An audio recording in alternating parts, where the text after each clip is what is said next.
Hi అందరికీ welcome to our channel. ఈరోజు నేను నా ప్రెగ్నెన్సీ బ్లాగ్ అనేది చేస్తున్నాను. నా ప్రెగ్నెన్సీలో నేను ఏమేమి ఫేస్ చేశాను, ఏమేమి స్ట్రగుల్ చేశాను అనేది మీతో షేర్ చేస్తున్నా. ప్రతి ప్రెగ్నెన్సీ డిఫరెన్స్, నా 2 ప్రెగ్నెన్సీస్ కూడా చాలా క్వైట్ డిఫరెంట్ అనమాట. ఎలా అంటే నా పాపప్పుడు నేను చాలా స్ట్రగుల్ చేశాను, బాబు అప్పుడు అంతా స్మూత్గా అయిపోయింది. ఫస్ట్కి సెకండ్కి చాలా డిఫరెన్స్ అనేది ఉంది. నా ఫస్ట్ ప్రెగ్నెన్సీ అప్పుడు నేను 3rd మంత్ నుంచి చాలా సఫర్ అయ్యా. వామిటింగ్స్, హెవీ వామిటింగ్స్ అనమాట.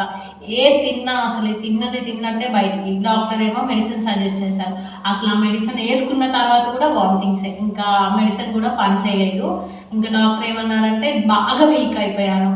బెడ్ రెస్ట్ ఇచ్చారు. బెడ్ రెస్ట్ ఇచ్చిన తర్వాత అంత వీక్లీ నేను ఇంజెక్షన్స్ అనేవి చేయించుకున్నాను. ఎందుకంటే నేను తిన్న ఫుడ్ అనేది నాకు వంట పట్టలేదు కాబట్టి ఇంకా డాక్టర్ వీక్లీ ఇంజెక్షన్ సజెస్ట్ చేశారు. అలా 6 మంత్స్ వరకు అయిపోయింది. 6 మంత్స్ వరకు వెయిట్ గెయిన్ అవ్వలేదు. ఇంకా నాకు భయం వేసింది, అసలు నా బేబీ హెల్తీగా ఉందా లేదా, నేను వెయిట్ అనేది గెయిన్ అవ్వలేదు అని. ఇంకా నాకు టెన్షన్ ఉండేది. ఊరికే మా హస్బెండ్ని, మా అమ్మ వాళ్ళని నేను వెయిట్ గెయిన్ అవ్వట్లేదు, నాకు అంతా ఒక అలజడి లాగా, ఒక భయంలా అనిపించేది అనమాట. ఇంకా వెయిట్ గెయిన్ అవ్వలేదని. తర్వాత డాక్టర్ అంతా 51st స్కాన్ అయిపోయిన తర్వాత ఓకే, ఆల్ ఓకే అన్నారు. ఇంకా అప్పటి నుంచి కొంచెం వామిటింగ్స్ తగ్గి కొంచెం తినడం స్టార్ట్ చేశాను. ఇంకా 8th మంత్లో సడన్గా వెయిట్ గెయిన్ అయ్యా. పిగ్మెంటేషన్ వచ్చింది. ఈ మెడ, ఇంకా చేతుల దగ్గర అంతా డార్క్ బ్లాక్ అయిపోయింది. ఇంకా వెయిట్ గెయిన్ అవడం వల్ల అసలు ఫుడ్ తీసుకోలేకపోయాయి. కొంచెం తీసుకున్నా కూడా ఆయాసం రావడము అలా అయింది. ఇంకా అలా కొంచెం స్ట్రగుల్ అయ్యా 8th మంత్లో. 9th మంత్ వచ్చిన 15 డేస్కే నేను హాస్పిటల్కి వెళ్ళాను. అసలు డెలివరీ డేట్ టైమే కాదు నాకు. ఇంకా 1 మంత్ ఉందన్నమాట డెలివరీ. July 13 అయితే నాకు June 12కే డెలివరీ అయ్యింది. నేను ఏదో నార్మల్గా చెకప్ కానీ వెళ్తే డాక్టర్ ఏమన్నారు, నాకు కొంచెం మూమెంట్స్ అనేవి కొంచెం తగ్గినట్టు అనిపించింది. డాక్టర్తో చెప్తే చెకప్ చేసి అడ్మిట్ అవ్వమన్నారు. ఇంకా సడన్గా అసలు ఇంటి దగ్గర అందరికీ కాల్ చేసి రమ్మని, అసలు నేను ఏమి ఇంకా ప్లాన్ చేసుకోకుండా ఇంకా డెలివరీ అడ్మిట్ అయ్యాను. నేను ఉన్నాను, మా పేరెంట్స్, హస్బెండ్ అందరు వచ్చారు. సాటర్డే మార్నింగ్ అడ్మిట్ అయ్యాను. ఆ రోజంతా నార్మల్గా చూసారు, పెయిన్స్ ఏమన్నా వస్తాయేమో అని. రాలేదు. సండే మార్నింగ్కి నాకు ఇండ్యూస్ చేశారు పెయిన్స్. ఇంకా అప్పటి నుంచి 2 డేస్ స్ట్రగుల్ అయ్యాను నేను ఈ పెయిన్స్ గురించి. ఆ రోజంతా ఫుల్ అంటే ఎలా అంటే పెయిన్స్ రావడం ఆగిపోవడం, యాక్టివ్ పెయిన్స్ అనేవి లేవు. ఇంకా డాక్టర్ ఆ రోజంతా చూశారు. 1 అవర్కి చెక్ చేస్తూ చూశారు, కానీ ఎలాంటి యాక్టివ్ పెయిన్స్ లేకపోవడం వల్ల మండే మార్నింగ్కి డాక్టర్ ఏమన్నారంటే ఇంకా ఆపరేషన్కి వెళ్ళిపోదాం అన్నారు. ఇంకా ఫుల్ భయం వేసింది, ఏడుపు వచ్చింది బాగా. అసలు ఆ మూమెంట్ని ఎలా చెప్పాలో కూడా అర్థం కాలేదు. అంత భయము, ఏడుపు, టెన్షన్ చాలా అంటే చాలా. ఎందుకంటే నేను అసలు బిఫోర్ మ్యారేజ్ ఒక ఇంజెక్షన్కే నేను చాలా భయపడేదాన్ని. ఇంకా అలాంటిది ఇంకా ఆపరేషన్ అన్నారు. సడన్గా భయం వేసింది. ఇంకా మండే మార్నింగ్ 9:30కి నాకు ఆపరేషన్కి తీసుకెళ్ళారు. 9 o'clockకి అన్నీ నాకు రెడీ చేస్తున్నారు అనమాట. ఇంకా నాకు భయం వేసింది, కాళ్ళు చేతులు వణకడము, బాగా టెన్షన్గా ఫీల్ అవుతున్నా. అప్పుడు నర్స్ నా దగ్గరికి వచ్చి ఇంజెక్షన్ చేస్తున్నారు, కెనాల్ పెడుతున్నారు. ఇంకా ఆ పైన తట్టుకోలేక నాకు ఒళ్ళంతా చెమట్లు, భయం అలా వచ్చేస్తే డాక్టర్ ఆ నర్స్ ఒక్కటే చెప్పింది, నువ్వు ఇలా భయపడితే నీకు ఆపరేషన్ చెయ్యరమ్మా, ఇంత టెన్షన్ పడుతున్నావు, బీపీ పెరగడము అలా జరిగితే మీ బేబీకి చాలా ప్రాబ్లం అవుతుంది అన్న. ఇంకా నేను ఒక్కటే అనుకున్నా, నా బేబీ సేఫ్గా ఉండాలి అంటే నేను స్ట్రాంగ్గా ఉండాలి. నేను ఇలా భయపడితే ఇన్ని రోజులు, ఒక 9 months నేను ఇంత కష్టపడ్డాను, ఇంకొక 1 hour నాది కాదు, నా బేబీది అందుకోసం అని నేను ఒక ధైర్యాన్ని, నాలో నేనే ఒక ధైర్యాన్ని తెచ్చుకొని ఒక అడుగు ముందుకు వేసాను. ఇంకా నా భయాన్ని అంతా పక్కన పెట్టి బీ రెడీ అనుకొని ఇంకా ఆపరేషన్కి వెళ్ళాను. ఇంకా అక్కడికి వెళ్ళగానే ఫస్ట్ ఎంత టెన్షన్ అవుతుందో పైన. అసలు ఇంకా బెడ్ మీద పడుకోబెట్టంలో పైన లైట్స్ జిగేమంటున్నాయి, చుట్టూరు డాక్టర్స్ అందరు రెడీ అవుతున్నారు, అటు 4 members ఇటు 4 members. ఇంకా నాకు ఫుల్ భయం. ఇంకా అనస్థీషియా ఇచ్చాక ఓన్లీ కాళ్ళ దగ్గర నుంచి నాకు స్పర్శ, అంటే పొట్ట దగ్గర నుంచి నాకు స్పర్శ అనేది లేదు. ఇంకా తర్వాత డాక్టర్ అంతా ప్రాసెస్ అనేది స్టార్ట్ చేశారు.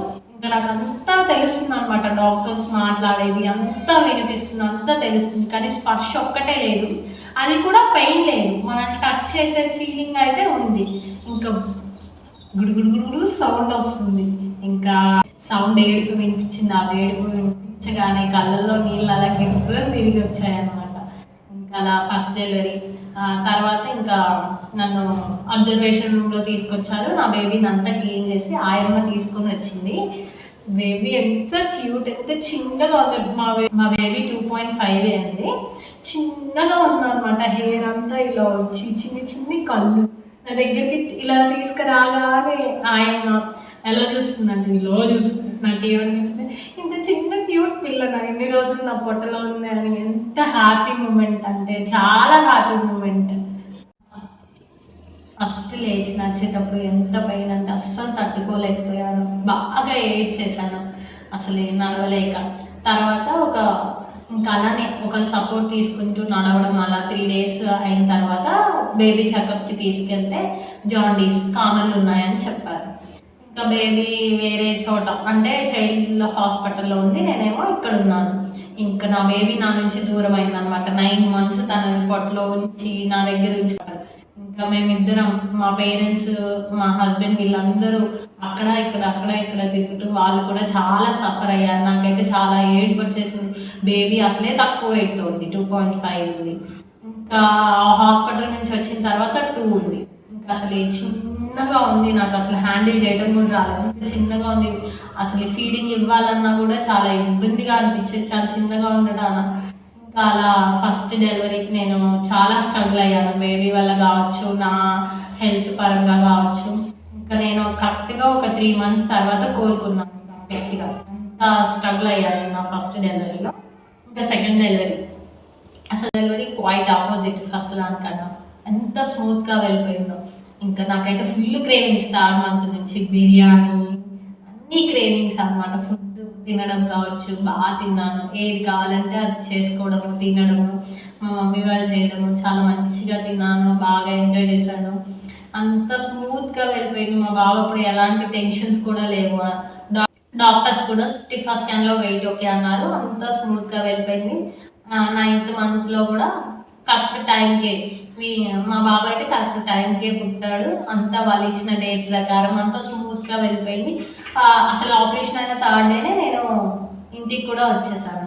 అంత స్మూత్గా వెళ్ళిపోయింది. ఫస్ట్ డెలివరీ సెకండ్ డెలివరీకి అయితే చాలా అసలు నేను ఫస్ట్ డెలివరీ అయిపోయిన తర్వాత సెకండ్ డెలివరీ అంటేనే భయపడ్డాను. అంత ప్రెగ్నెన్సీ అంటేనే అంత స్ట్రగుల్ చేయాల్సి వస్తుంది అనుకున్నాను, కానీ అసలు ఏమీ స్ట్రగుల్ చేయలేదు. అలానే ఫస్ట్ డెలివరీకి సెకండ్ డెలివరీకి నాకేంత డిఫరెన్స్ ఉంది. నేను ఇంత ప్రాబ్లం ఫేస్ చేసినట్టు మీరు చేయకపోవచ్చు, లేదా కొంతమంది నాకన్నా ఎక్కువ కూడా స్ట్రగుల్ అయ్యి ఉండొచ్చు. ఈ వ్లాగ్ మీకు ఏమైనా హెల్ప్ అవుతుంది అని నా ప్రాబ్లమ్స్ అనేవి మీతో చెప్తున్నాను. ఇది నా 2 డెలివరీస్ యొక్క వ్లాగ్. మీలో ఎవరైనా ప్రాబ్లమ్స్ ఫేస్ చేసినా లేదా నార్మల్గా స్మూత్గా అయిపోయినా నాకు కామెంట్ చేయండి.